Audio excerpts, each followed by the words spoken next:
Mais uma vez estamos juntos, firmes no propósito, falando de verdades espirituais. Espero que você esteja comigo, porque eu creio que esse nosso caminhar junto vai nos levar em breve aí a um lugar de plenitude. Mas nós não temos que fazer de conta que algumas coisas não aconteceram na nossa vida no decorrer da história desde Adão e Eva.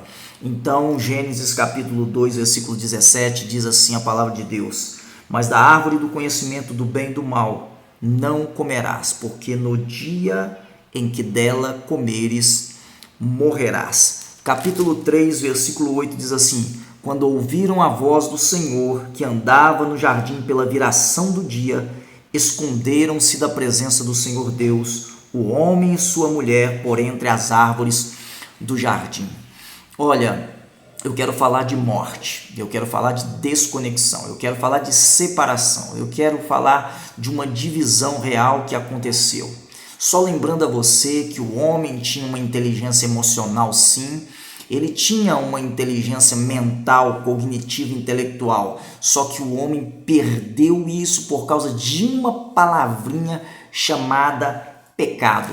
É por isso que 1 Coríntios 15, 56 vai dizer que o aguilhão da morte é o pecado. O pecado, ele ativa a morte na vida do homem. Só que a gente pensa que o homem morreu em que sentido? Não, o homem não morreu fisicamente. E a morte da alma, das emoções, ela é gradual. Mas espiritualmente o homem se desconectou totalmente de Deus. Lembra que Deus tinha relacionamento com o homem no seu espírito, só que o espírito do homem ainda não tinha uma inteligência para escolher o que era correto, o que era bom. Então o homem se perdeu em si mesmo. Qual o problema do pecado? No grego, amartia, que significa errar o alvo, sabe, ir na direção errada.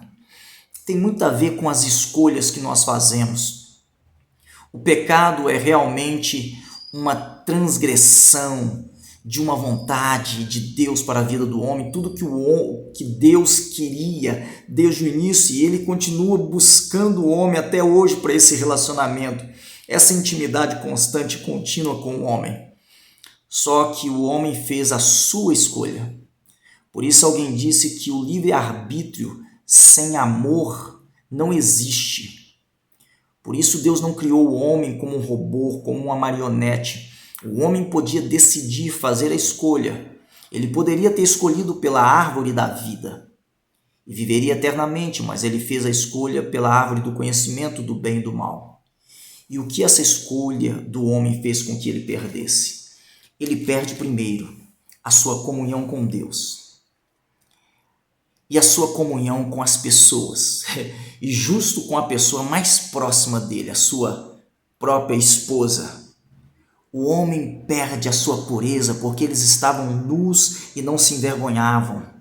Na verdade, ele perdeu a oportunidade de ter uma saúde plena, alimentando-se de todas as árvores do jardim, e também ele perdeu essa consciência da plenitude e da abundância para a qual Deus o criou. Porque era um trabalho em conjunto, era um trabalho de governo em conjunto, era uma sociedade plena com Deus, no bom sentido da palavra sociedade, sabe, uma comunhão plena. Deus estava naquilo que o homem estava fazendo antes da queda, ele estava com o homem, conectado com o homem no seu espírito, só que ele deixou a decisão ao homem de permanecer conectado no espírito e receber inteligência espiritual pela árvore da vida. E o homem optou pela árvore do conhecimento do bem e do mal. Ele perde a sua própria salvação. Ele perde a sua pureza, porque a partir daí ele sente vergonha. O pecado faz com que o homem sinta vergonha. O pecado é a culpa e a inabilidade de confrontar-se a si mesmo. O homem passa a se esconder. Essa é uma característica comum do homem que está no pecado: a vergonha, a fuga, o medo.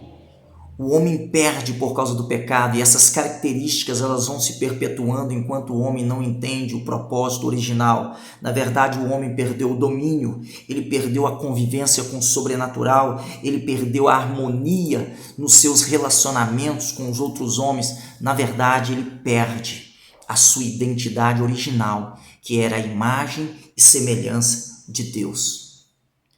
A partir do pecado, que é chamado do pecado original, o homem perde essa referência do amor de Deus por si, sabe? Ele perde a referência da bênção de Deus sobre a sua vida, da abundância para a qual Deus o criou, a capacidade de multiplicação e dominar e governar sobre todas as coisas. O homem optou por uma outra identidade. E todo homem que faz essa escolha está deixando de viver o propósito original para o qual foi criado. Ele perdeu o acesso à árvore da vida. Não há salvação mais. E eu quero que você pense naquele fato de que Deus, ao criar o homem do pó da terra, ele soprou em suas narinas. E o homem passou a ser alma vivente. Sabe, a vida de Deus é alma, psique, da mente, estava ali. O sopro é pneuma. O homem, na verdade, ele não morreu na alma e nem no corpo, mas é a morte espiritual. Por isso eu quero te adiantar a beleza do que há lá em Efésios capítulo 2. Ele vos deu vida, estando vós mortos em vossos delitos e pecados. Aquela vida que é devolvida ao homem, da qual o apóstolo Paulo fala em Efésios capítulo 2, não é vida bio, não é alma. É a vida espiritual, não é a vida do corpo físico. É a essência da qual nós estamos falando a respeito desde nosso primeiro momento juntos. A criação e a formação do homem. Quando o homem perde isso, ele escolhe outra identidade. Só que tudo que Cristo veio fazer para que o homem não seja escravo do pecado. Porque o homem escravo do pecado, ele vive em concupiscência, que é a anomalia do desejo.